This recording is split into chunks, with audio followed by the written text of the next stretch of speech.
time for Jeopardy. So let's do this. We're going to start just going right down the line. It'll be really good. I'm going to go relatively fast, but it should give you enough time to at least, think about it. And I'll kind of try to walk you through dissecting the clue and with the answer or the question, because remember, it's Jeopardy. So let's start with encumbrances. And we'll do 1. This must happen for a mechanic's lien to be valid. So for a mechanic's lien to be valid, we know that it needs to be recorded, right? Yep, recordation must happen. That is correct. Okay, encumbrances. A trust deed is this type of specific lien. So we know that the liens can be categorized as specific or general, or it can also be categorized as voluntary or involuntary. Well, a lot of liens are involuntary, except one lien is voluntary, and that is a trust deed. So a trust deed is voluntary, and it's a specific lien as well. When unpaid property taxes are liened, they are considered this to a prior recorded trust deed. So property taxes, we know, are always important because the government will get their money before anyone else. So they are going to be ahead of the somebody that has a prior recorded trust deed because the property taxes will be paid first in the event of a foreclosure. So in this case, unpaid property taxes are liened. When they are liened, they are considered superior to a prior recorded trust deed. That's just the technical term.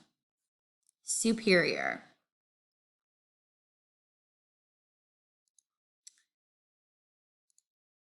This person would be the only one who can terminate an appurtenant easement. Okay, so when we think of an appurtenant easement, remember we have dominant tenements and servient tenements. Dominant tenement is the one who is able to, for instance, go over the servient tenement's property. They're the ones that have the easement and it's benefiting the dominant tenement. So the dominant tenement is the only one who can terminate the easement, the appurtenant easement as well. Because the servient tenement just is burdened by the fact, whereas the dominant tenant is benefiting from it. So of course the servient tenement would want to be able to terminate it, but they can't. The only one who can is the dominant tenement. Okay, last one in this area. We're cruising through this. These are the 4 required elements to gain a prescriptive easement. So when we think of a prescriptive easement, the acronym that should come to you is OUCH. And I'm going to give you a moment to think of OUCH. What does the O, U, C, and the H stand for? So you should be able to think of this. O, open and notorious. U, uninterrupted use for 5 years or more. C, claim of right. The person has to have a claim, a right to that prescriptive easement, and it has to be hostile to the owner's intent. So remember, OUCH for prescriptive easement.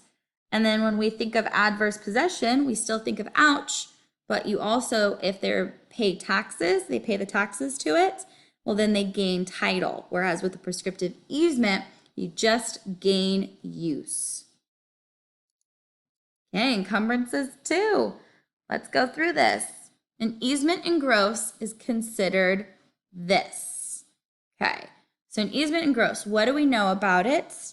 This is one when it is given, it can't be terminated, for instance. It can't be stopped. Whereas like a license, for instance, that is a revocable. So if we're using this deduction, an easement in gross is irrevocable.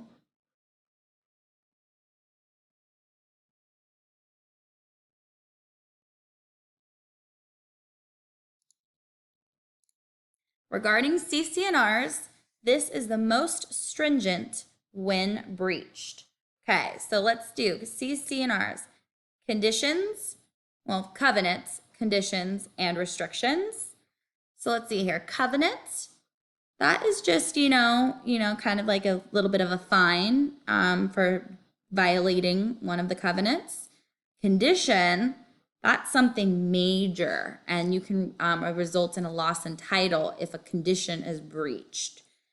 A restriction, they can get an injunction against you for doing something, but the most stringent out of those three would then be a condition.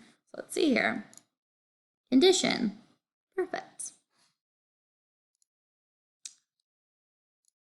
This is used to implement a county's general plan or master plan.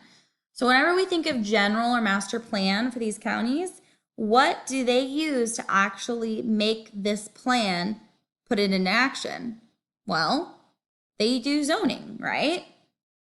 They implement zoning to fulfill these plans. We're cruising through it. So studying's not too bad. The statute of limitations for an encroachment is this amount of time.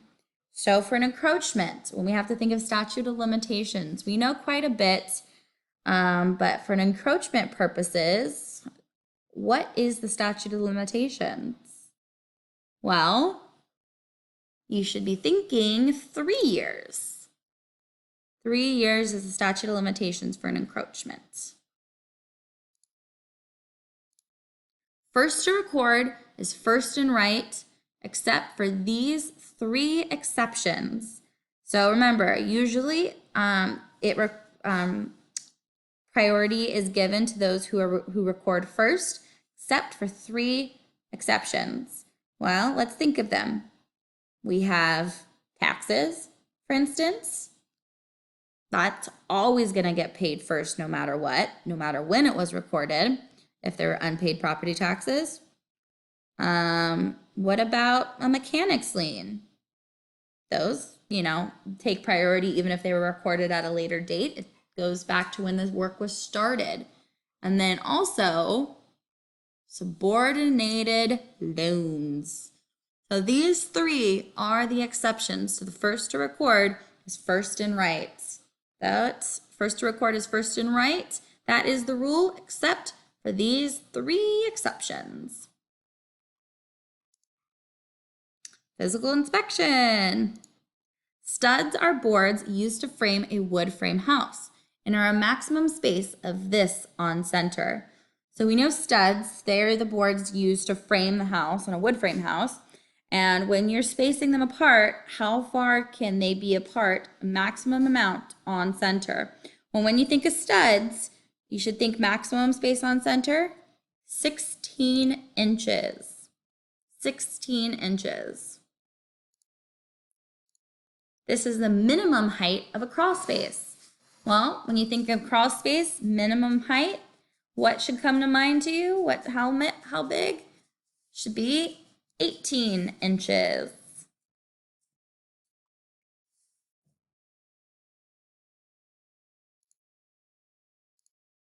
This is the parallel wooden member used to support floor and ceiling loads. These are the parallel members. So when we think of something parallel, sometimes you'd be like, okay, well, there's the ridge board that's up at the very top, the highest point of a house in the roof, but that's not used to support floor and ceiling loads.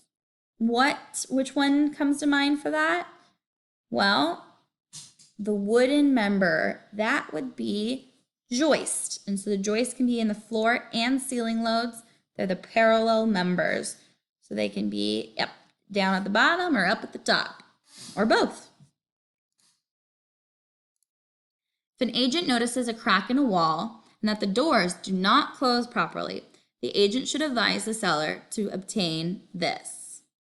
Well, it should be not this, but they should, if you're going to advise your if you're going to advise the seller on obtaining something because there's a crack in a wall, the doors aren't shutting properly, That kind of shows that there's something wrong with the ground. We can't say what, but we should advise them to obtain a soils report.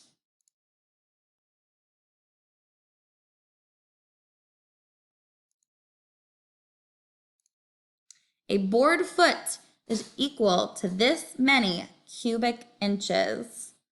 Okay, so when we think of a board foot, you can do the math sometimes. The best way to do it sometimes is 1 inch by 12 inch by 12 inches. And if you were to, calculate that, you would get 144 cubic inches, so the volume. So if it's easier to remember one board foot being 1 by 12 by 12 inches anyways, you would get 144 cubic inches. Or you could just remember 144 cubic inches and you can do the math to figure out how many board feet there are based on the amount of cubic inches, because one board foot is 144 cubic inches. Appraisal. I know everyone loves appraisal. When a property owner adds a swimming pool to an apartment building and the pool increases the value of the property more than the cost of the swimming pool, it is due to this principle. So a lot of the times when single family homes, for instance, put a swimming pool into the property, they're not going to get the amount it cost or basically returned to them when they sell the property.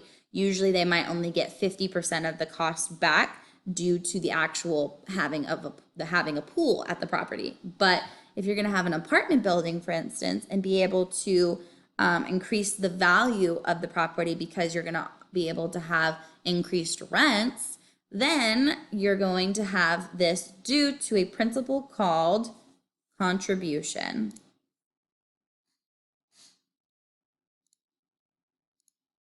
This rate measures risk.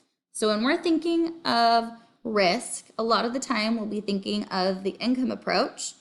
And with the income approach, we have this rate we use to try to help us. It's part of the formula. Income divided by rate equals value. And what's that rate? The capitalization rate. The capitalization rate measures risk. Higher the capitalization rate, higher the risk. Lower the capitalization rate, lower the risk.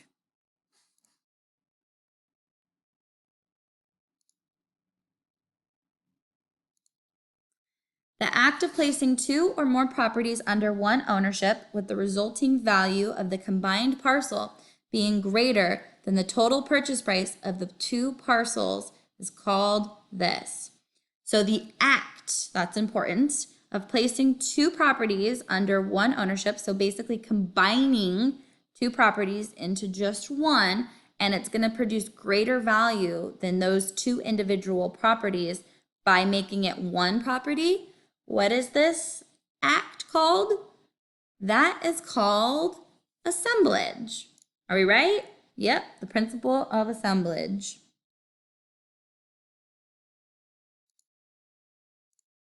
These are the three appraisal depreciation types. So when we think of depreciation for appraisal purposes, this is not depreciation that we do for a paperwork loss that we can do for our taxes, for instance. This is the actual depreciation to the property. And the depreciation is a loss in value. Well, what three kinds are the loss in value? We have physical deterioration.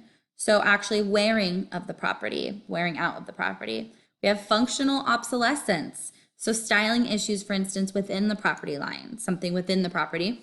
Or economic obsolescence, which is stuff outside of the property lines that are creating a loss in value. So for instance, if you're by an airport, the noise by the airport, stuff with outside of the property lines would be due to economic obsolescence if it's creating a loss in value to the property. These are the elements of value. Okay, so when we think of value, the elements of value, we should have an acronym come to us. I'll give you a moment to think of it.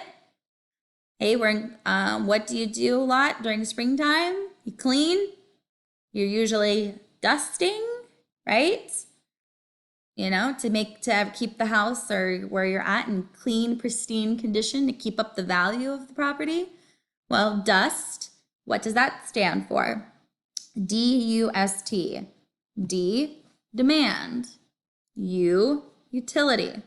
S, scarcity. T, transferability.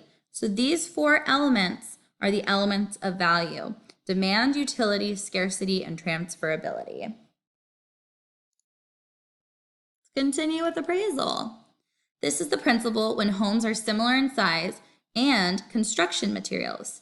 So when they're similar, so if they're similar, they're usually going to have something called the principle of conformity. Yep. They're all blending in.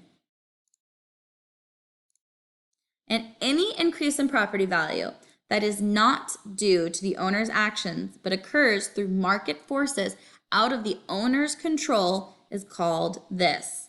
So for instance, we had just talked about the principle of assemblage, combining two parcels into one, and it increased the value of it. Well, it was just because of market forces. It wasn't really anything that the actual owner did to make that increase in value. It was just combining them. Due to that, that increase in value is called an unearned increment.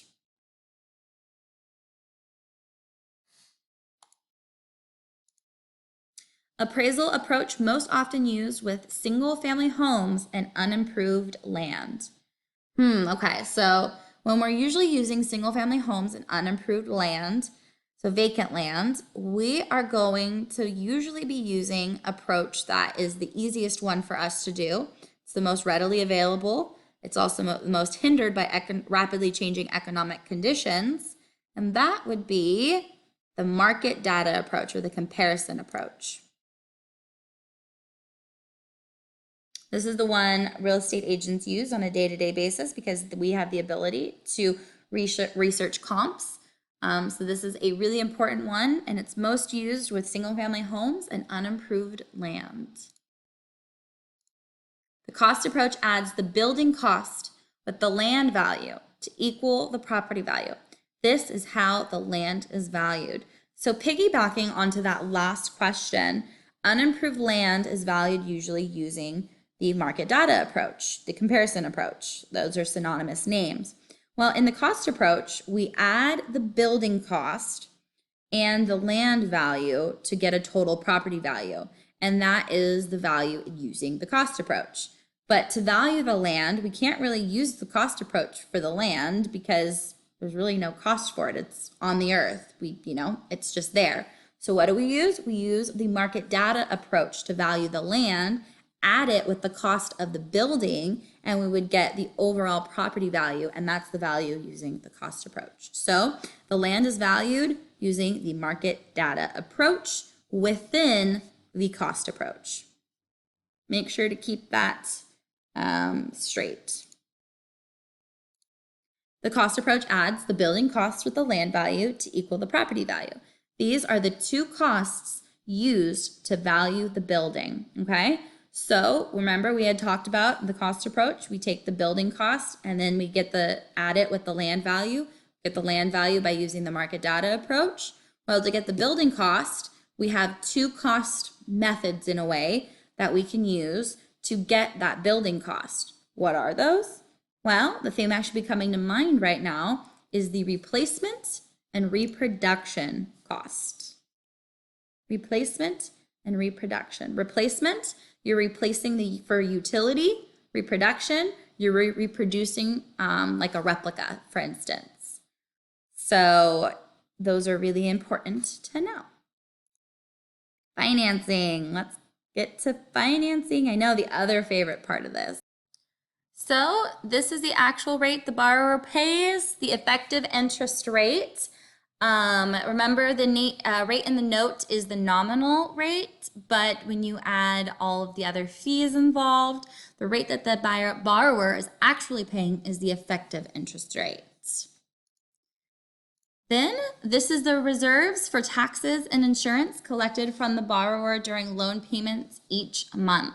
So reserves when we're talking about loan payments and when it's going towards taxes and insurance. This usually happens when, for instance, there is a high LTV, usually when it's over 80%, and the lender isn't super confident in the borrower being able to be paying the taxes and the insurance timely, or they just want to guarantee it because this is a big deal for the lender. So what they do is they just divide the taxes and the insurance by 12, and they'll tag that on to the loan payment each month. And what they call that is impounds. Okay? A balloon payment is associated with this type of loan. Okay? So when we think of a balloon payment, we think of it's a big payment due at once, something that is due and payable, pretty large sum at one time. Well, when we think of something that's paid at one time, we can either think of a straight note, but that's not something that becomes due and payable as a balloon payment. That's just the principal due at the end of the loan term. Now, another one is partial amortization, where it's usually amortized, but within a few years, it'll end, or not end, but become due and payable before the loan schedule is done. And all of the principal will be due at that point, and that's the balloon payment. So when we're talking about balloon payment, we're talking about partial amortization. Okay? This is when the trustor deeds the lender the property without the property without foreclosure proceedings, and the lender accepts any existing trust deeds, so any existing junior loans, for instance. So when the borrower, who's a trustor, gives the property, just deeds and transfers it over to the lender without having to go through foreclosure proceedings, and the lender is taking responsibility for any junior loans on the property, that is called a deed in lieu of foreclosure.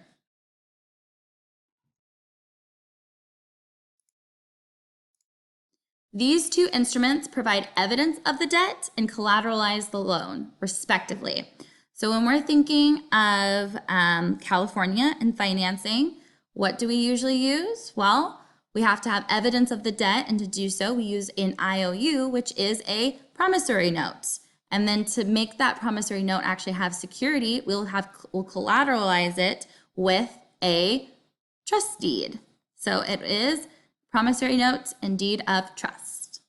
Promissory note is the evidence of the debt. It's the IOU, and the security for that debt, for the loan to collateralize it, is the deed of trust.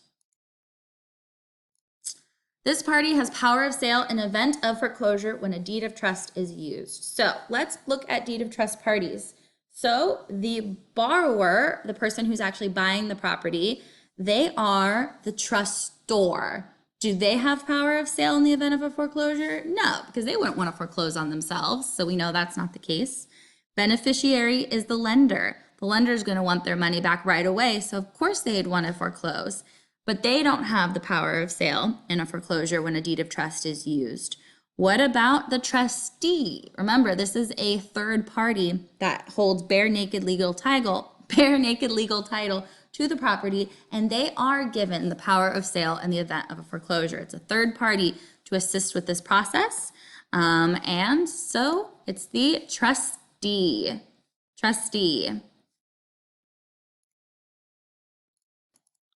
This clause allows a first trust deed to change positions with a second trust deed with regard to priority of recording. So this is basically saying that a first trust deed will allow it to change positions with a second trust deed when it comes to priority of recording. And when we think of switching due to priority of recording, the first thing that should come to your mind is subordination clause. Subordination clause. This is really important to know. Okay. The loan principal amount increases with this type of loan. So the principal amount increases with this type of loan. Okay, let's see here. Well, let's go through it. We have a fully amortized loan. The principal amount actually decreases with each payment. It's more interest towards the beginning that's being paid, but the principal does decrease. Partial amortization, the principal amount doesn't increase, it just has a balloon payment. Interest only, the principal amount never increases, it'll just be all paid at the end of the loan term. And then we have a negative amortization where you're paying not enough interest nor principal, so you actually are increasing the principal that will be due. So the type of loan that increases the principal amount is a negative amortization loan. Clause that allows lender to call entire loan balance due and payable immediately if owner conveys the property. So this is important. Okay, we'll be thinking of due and payable. To call the entire loan balance due and payable, we'll be thinking of like an alienation clause or an acceleration clause. It's actually under the alienation. But when you see owner conveys the property, that is important. So the only thing that should be coming to mind is alienation, because alienation means conveyance, to convey. And so at this point, the alienation clause is the one that allows the lender to call the entire loan balance due and payable immediately. Owner conveys the property. Alienation, due on sale. That's what the clause is called. So it says due and payable. Well, it's due and payable when it becomes due on sale. This is the trustee's sale process. Okay, so remember, when we use a trustee, we have a non-judicial foreclosure. Whereas if you're using mortgages, they do a judicial foreclosure. And they go through the courts, there's a notice of, there's a deficiency judgment and a redemption period. Whereas with a trustee's sale, we do something that's a little different. It's non-judicial, we don't go through the courts, and it's faster, quicker, and cheaper, honestly. So what we do is we have it to where there's a notice of default. So the trustor stops making a payment. That notice of default will happen, and then the trustee will wait 3 months. And then for 21 days after that, they will be issuing a notice of that default for 3 weeks, once a week for 3 weeks, so 21 days. And the trustor has the right of reinstatement for up to 5 days before the trustee's sale. They'd have to pay everything due plus any fees incurred by the trustee, interest, stuff like that, to get the loan reinstated. But they can do so up to 5 days before the trustee's sale. So it would be 3 months and 16 days. Yeah, 16 days. But this is if everything were to go smoothly and they did everything as soon as possible. As you know, when there's a backlog and a lot of foreclosures happening, it definitely can take a lot longer than this. And sometimes a lot of lenders, they will like to trickle in the property so as to not inundate the market, and prices would then decrease because of the increase in supply. So then, let's say, so minimum 3 months and 21 days, the trustee's sale will happen. And because it's not through the courts, there's no deficiency judgment or no redemption period, so it's able to be sold. Normally, it'll go back to the lender because they're the ones with the loan amount, and so it's the highest amount someone will pay for it, and it will go into their portfolio of foreclosed properties, and it will become a real estate owned property that would then go on the market to be sold. So, benefit of buying a property at a trustee sale is that you can sometimes get a really good deal. That downside is you can't get title insurance, and it's really hard to investigate the property. Whereas once it's already been foreclosed and it's in the portfolio of the lender and they're selling it as an REO, a buyer is able to obtain title insurance. They're able to do due diligence for inspecting the property. So there are pros and cons to buying at a trustee's sale and then buying REOs as well. Okay, trust funds and risk management. This is when a real estate broker mixes his own money with the money or property of others. So when you're mixing your own funds with the funds of your client's funds, this is called commingling. You're commingling money. It's not conversion. Conversion's when you're taking funds and using it. This is when you're mixing is commingling. Now, commingling though, remember when you have a trust fund account, you can have up to $200 of money to keep the account basically in operation without being guilty of commingling. And so you can have $200 of your personal funds in a trust account without being guilty of commingling. A real estate broker must keep copies of all listings, deposit receipts, canceled checks, and trust records for this amount of time. Well, when you're thinking of a broker having to keep record keep, how long should you be thinking of? Well, then the amount of time that should come to mind is 3 years. 3 years. A real estate broker must reconcile trust fund accounts this much. So if they have a trust fund account, how much or how often does it need to be reconciled? Well, it needs to be reconciled every month, but what they do is they say every 30 days. So it's monthly, it needs to be reconciled every 30 days, and you need to keep a ledger of overages as well. A broker salesperson agreement is required to be these 2 things. So remember, in California, all brokers and salespersons, or all brokers who have salespersons licensed under them, must have a broker salesperson agreement. This agreement must be in writing. It has to be in writing. It's not regulated by the department to how it's in writing or what the form looks like, but the agreement does need to be in writing. And then it also is regulated by that the broker needs to keep this on, basically keep it on record for 3 years after termination of employment. So even if the, it's something like the record keeping that we had talked about previously, it piggybacks to it, has to be kept for 3 years, and it needs to be in writing, but it's not regulated by the Department of Real Estate, what the actual form looks like, but these are requirements of it. Last one. Trust funds fall into these 2 main categories. So with trust funds, a lot of the times if we have a trust fund account, it's because we are going to be dealing with representing buyers and submitting purchase agreements on their behalf, and we have earnest money deposits. So a lot of the time we'll have earnest money deposits that will either need to go directly into escrow, needs to go into the hands of the principal, or however the principal directs it to be, or into a trust account. So that's one. Another one is if you're doing property management, funds received in the course of property management, so rents and security deposits. So those ones are really important for the 2 main categories of trust fund accounts, or trust funds that fall into these 2 main categories. And that's it. We're done with this one.